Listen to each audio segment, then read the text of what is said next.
Right now, somewhere in a garage in Tokyo, Osaka, or Los Angeles, someone is trading in a car that will be worth 10 times what they sold it for, and they have no idea. Japanese sports cars used to be the punchline of the automotive world. Cheap, disposable, tuner fodder. That era is over.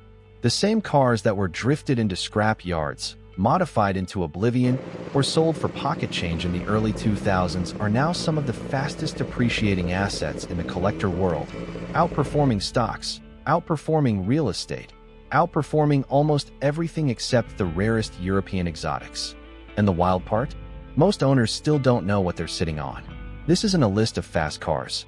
This is a list of 10 Japanese machines that quietly became wealth-building assets, some already worth 6 and 7 figures, others just beginning their climb. By the end of this video, you'll understand why collectors are hunting these cars down, why owners who sold early are living with regret, and why the last car on this list proves exactly where this market is heading. If you own one of these, don't sell it yet. Somewhere in Japan, back in the mid-2000s, a Nissan Silvia S15 Spec R was sold at a used car lot for less than a decent motorcycle. Nobody blinked. It was just another aging sports car, the kind dealers wanted off their lot fast. Nobody in that showroom had any idea they were looking at one of the rarest Japanese performance cars ever built. The Spec R wasn't just a trim level. It was Nissan's factory answer to the question, what happens if you build the S15 with no compromises? Lighter wheels, a factory aero kit, Recaro seats bolted straight from the factory floor. Nissan only built a small run of these before the Silvia was discontinued entirely, and most of them never left Japan. Here's what almost nobody outside the JDM world understood at the time. While collectors were chasing Skylines and Supras, the Silvia was being treated as a toy. Drift teams bought them up and cut the chassis.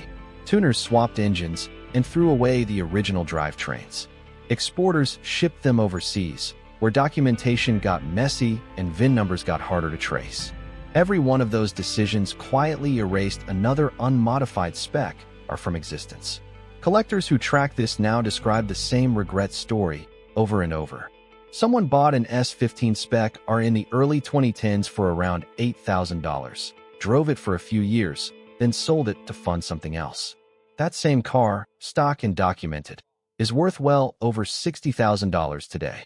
The person who sold it isn't angry about the car. They're angry about the decision.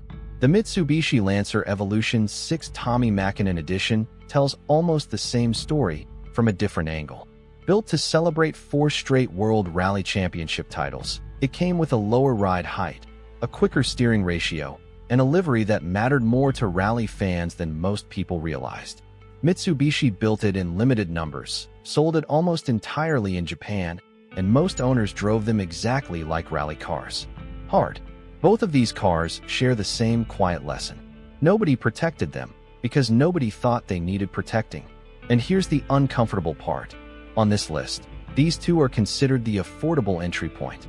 What's coming next makes an $8,000 mistake look small. The Subaru Impreza 22B ST almost didn't happen at all, and that's exactly why it became legendary. Subaru built it in 1998 to celebrate their 3rd consecutive World Rally Championship manufacturer's title, and rather than release something safe, they gave it a wide-body kit, a larger 2.2-liter boxer engine, and a level of factory attention that no ordinary Impreza received. Then they built exactly 400 units. Not 400 for the world. 400, period.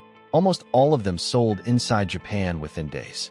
For years, nobody outside the rally world took this car seriously as an investment. It was seen as a rich enthusiast's toy, the kind of car bought by someone who already owned 3 other Subarus. That perception cost people fortunes. Original 22BS traded hands in the early 2000s for prices that, adjusted for today's market, look almost like a typo. Now a documented, unmodified 22B routinely clears $200,000 at auction, and the ones with full service history push higher still. The Toyota MR2 Turbo, known internally as the SW20, had the opposite problem. Instead of being ignored, it was misunderstood.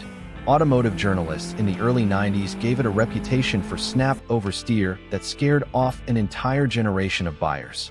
That single narrative followed the car for decades, and it tanked resale values long after Toyota had already fixed the suspension geometry in later revisions. Here's the part collectors quietly admit now.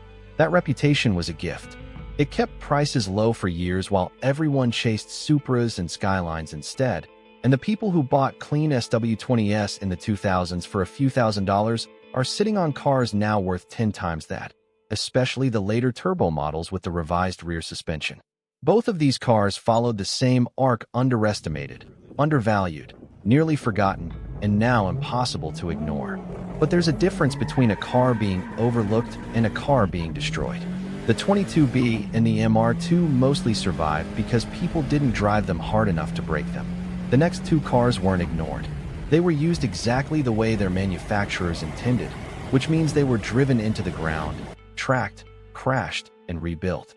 And somehow, that's exactly what made the survivors worth so much more. Ask any serious Honda collector about the Integra Type R DC2, and you'll hear the same phrase over and over: it was too good to survive. Honda built the DC2 with a hand-ported B18C engine, a helical limited-slip differential, and chassis reinforcements that most manufacturers reserved for actual race cars.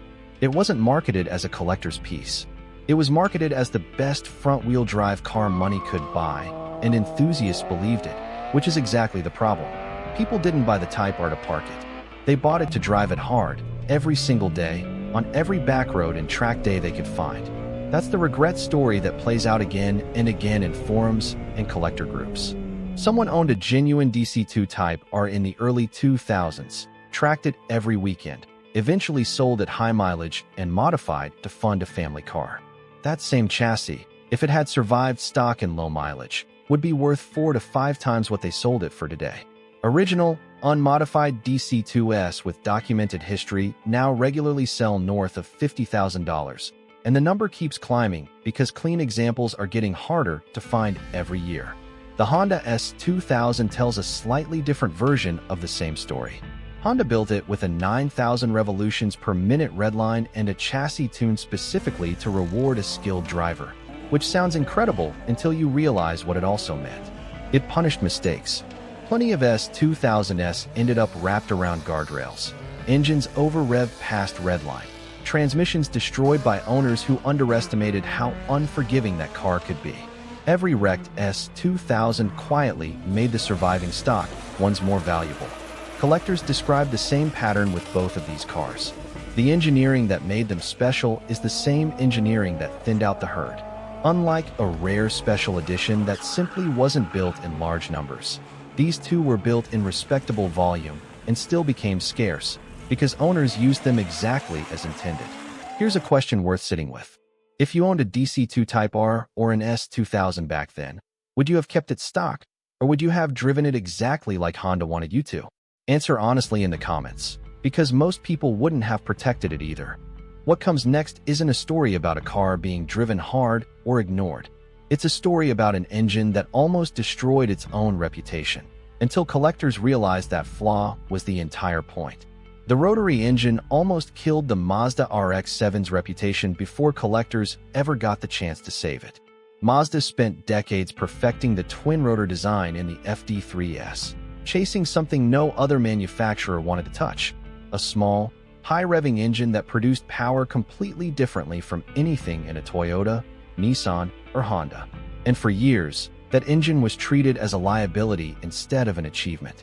Here's the part most casual fans never learn. Rotary engines run hotter, burn oil by design, and demand maintenance schedules that most owners never followed correctly. Apex seals wore out. Owners who didn't understand the engine's quirks blew them up, then dumped the cars cheap rather than pay for a proper rebuild. Repair shops that didn't specialize in rotary engines made the problem worse, misdiagnosing issues and scaring owners into selling. For over a decade, the FD3S built a reputation as a beautiful car with an unreliable heart, and that reputation tanked its value across the entire used market. What actually happened is almost the opposite of what people believed. A properly maintained rotary, serviced by someone who understood it, could run for years without issue. But that knowledge lived in a small, dedicated community, not in the mainstream car market. Which meant for years, unmodified FD3S models could be bought for a fraction of what a Skyline or Super commanded, even though Mazda had built something arguably more exotic. Then came the Spirit R, released in 2002 as the final send-off for the FD3S in Japan. Mazda loaded it with upgraded Bilstein suspension, BBS wheels, and a numbered plaque on the dashboard confirming exactly how limited the run was. Fewer than 1,500 were built, split across 3 trim variations, and almost all of them stayed in Japan. Collectors who understood rotary engines started buying Spirit R models quietly, years before the wider market caught on. Those same buyers are now sitting on cars worth 4 to 5 times what they paid, while owners who dismissed the RX-7 as the unreliable one watch from the outside. Everything up to this point has been about cars that were overlooked, misunderstood, or driven into scarcity. What comes next isn't a story about neglect. It's a story about a car whose price chart looks less like appreciation and more like an explosion, and the numbers behind it might be the most staggering on this entire list. For most of its early life, the Nissan Skyline GTR R34 wasn't even legal to own in the United States. American enthusiasts could only see it in magazines, video games, and grainy import forums, which created something rare in the car world: genuine, cross-border obsession for a car most people had never touched. The V-Spec 2 NR was the final, most refined version Nissan built before the R34 went out of production.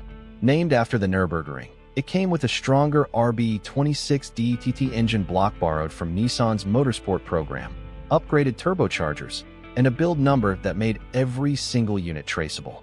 Nissan built fewer than 1,000 of these before the line ended, and almost none left Japan through official channels. Here's where the story turns into something closer to a stock market chart than a car review. In the early 2000s, gray market importers were bringing R34s into other countries for well under $30,000. Enthusiasts who bought in during that window were often mocked for spending that much on what critics called just an import. Fast forward to recent auction results, and documented, low-mileage NR models have sold for over $300,000, with some private sales rumored even higher. That's not gradual appreciation. That's an explosion, and it happened largely because the U.S. import ban created artificial scarcity outside Japan for 25 years. Every year that passed under that restriction, demand built up in markets that legally couldn't touch the car, while the number of pristine, unmolested examples kept shrinking due to accidents, modifications, and engine failures from owners pushing the RB26 platform past its limits. There's a regret story attached to almost every serious GTR forum. Someone owned an early import R34 in the 2000s, sold it to fund a mortgage or a business, and now watches NR models sell for the price of a house. Meanwhile, the collectors who held on, who paid for storage and maintenance instead of cashing out, are sitting on some of the strongest returns in the entire collector car market, JDM or otherwise. If auction records are the loudest proof of value on this list, the next car doesn't need auction numbers to make its case. It didn't just appreciate. It changed what people believed a supercar was supposed to be, and it did that by embarrassing companies that were supposed to be untouchable. When the Honda NSX launched in 1990, Ferrari had a problem they didn't see coming. A Japanese manufacturer, known mostly for economy cars and motorcycles, had just built a supercar that started reliably every morning, didn't overheat in traffic, and came with air conditioning that actually worked. That sounds unremarkable until you remember what supercar ownership looked like at the time. Exotic cars from Italy were expected to break down. Owners accepted it as the cost of admission. The NSX rejected that entire premise. Honda didn't just build a fast car. They consulted Ayrton Senna during development, who reportedly told engineers the chassis felt too soft and pushed them to stiffen it until the car could hold its own on a rail circuit. The result was an all-aluminum body, a mid-engine layout, and a driving experience that professional racers respected, wrapped inside a car reliable enough to use every single day. Here's the controversy that followed for years. Because the NSX was so usable, so quiet, and so undramatic to drive at low speeds, plenty of critics and casual buyers underestimated it. It didn't sound like a Ferrari. It didn't demand the same theater. Some owners even felt embarrassed telling people what they drove, because the NSX didn't fit the loud, temperamental supercar stereotype everyone expected. That perception kept prices soft for years, even as the engineering underneath aged remarkably well. Then something shifted. Collectors and engineers looking back at the NSX started recognizing what Honda actually pulled off. This wasn't a company getting lucky. This was a manufacturer proving that reliability and exotic performance weren't opposites, a lesson that eventually influenced how every supercar maker after them approached daily usability. That shift in perception is exactly why unmodified, low-mileage first-generation NSX models have climbed from being seen as a cheap way in a supercar ownership a decade ago to now regularly commanding six figures for the rarest manual, low-mileage examples. Ask yourself this. If a car quietly out-engineers the most respected supercar brands in the world but doesn't shout about it, how long does it take the market to notice? For the NSX, it took almost 30 years. Every car on this list so far has appreciated because of scarcity, neglect, or misunderstood engineering. The final car didn't need decades to prove its worth through hype or word of mouth. It already crossed the $1 million mark at auction, and it did it as proof that this entire pattern isn't new. It's just repeating itself faster than ever. In 1965, Toyota unveiled a car that almost nobody believed they were capable of building. The 2000 GT wasn't just Toyota's first real sports car. It was a direct challenge to European exotics, built with a straight-six engine, a hand-formed aluminum body, and styling so refined that Albrecht Goertz, the designer behind BMW's iconic 507, reportedly praised its lines. Toyota built it in numbers so small, fewer than 350 units total, that most car enthusiasts at the time never saw one in person. Here's the part almost nobody remembers correctly. When it launched, the 2000 GT was met with confusion more than admiration. Western audiences didn't expect a Japanese manufacturer to produce something this serious, and that skepticism followed the car for years. Even after James Bond drove a custom convertible version in You Only Live Twice, the 2000 GT still struggled to be taken seriously as a collector piece for decades. It was treated as a curiosity, a one-off flex from a company better known for reliable sedans. That misunderstanding created one of the strangest pricing histories in automotive history. Through the 1980s and even into the 1990s, 2000 GTs traded hands for prices that look almost fictional today, sometimes under $50,000 for running, drivable examples. Owners who held on to theirs weren't thinking about investment returns. They simply loved the car enough to keep it. Then the collector world caught up to what Toyota had actually built decades earlier. Auction houses started presenting the 2000 GT alongside Ferraris and Astons instead of alongside other Japanese classics, and buyers responded accordingly. Documented, numbers-matching examples have crossed $1 million at auction, with the rarest examples reportedly exceeding $1.2 million. Here's the lesson every car on this list has been building toward. The 2000 GT wasn't misunderstood because it lacked quality. It was misunderstood because the market wasn't ready to believe Japan could produce something this significant. That same bias kept prices low on the Skyline, the NSX, the RX-7, and every car before it, right up until proof became impossible to ignore. 50 years ago, a handful of owners looked past the skepticism and simply kept their 2000 GT. Today, that decision alone made them wealthier than almost any stock market investment could have. 10 cars. One pattern, repeated over and over. The Silvia and the Evolution were dismissed as disposable. The 22B and the MR2 were misunderstood by a market that wasn't paying attention. The Type R and the S2000 were driven exactly as intended, which quietly made the survivors rare. The RX-7 was punished for an engine most people never bothered to understand. The Skyline proved what happens when scarcity meets 25 years of pent-up demand. The NSX proved that quiet engineering eventually gets recognized. And the 2000 GT proved that this isn't a new trend at all. It's been happening since 1965. Every single car on this list was, at some point, considered a mistake to keep. Too common, too unreliable, too misunderstood, too easy to find another one just like it. The owners who ignored that noise and held on are the ones telling these stories now. And the ones who sold early are the ones telling a very different kind of story. So here's the real question. Somewhere in a garage right now, there's a Japanese sports car nobody is protecting because nobody believes it's worth protecting yet. Which one of these 10 would you never sell? no matter what someone offered you. And if you want to see which European or American classics are following this exact same pattern right now, that video is coming next.